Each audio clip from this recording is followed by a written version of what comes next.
In this guide, I'm going to show you how to fix Raid Shadow Legends Plarium points all milestones claim. This is Aiden from JustBoz, and before we get into this guide, make sure to like the video and subscribe to the channel with all notifications on. It really does help with the channel and it lets us know that you want more content like this, so we greatly appreciate it. If at any point throughout this guide you did have any questions, just ask them down in the comment section below and we can help you out further. I'm going to be doing my best to reply to every single comment down there. Now this is a confirmed visual bug introduced after the Plarium points program recalculation in update 11.65. Your actual Plarium points total and milestone progress are still being tracked correctly even when every reward appears completed or claimed.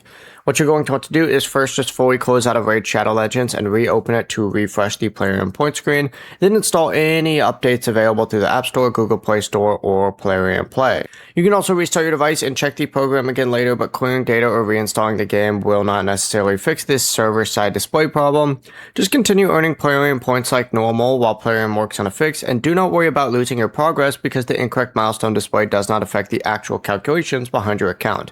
If the problem remains after a new patch, contact Plarium support and include a screenshot of the Plarium points screen, which you can access by selecting those three lines right here and then selecting Plarium points program. Before you do leave, make sure to like the video and subscribe to the channel with all notifications on. It really does help with the channel and it lets us know that you want more content like this. We'd greatly appreciate it. And if at any point throughout this guide you did have any questions, just ask them down in the comment section below and we can help you out further. I'm going to be doing my best to reply to every single comment down there. Peace.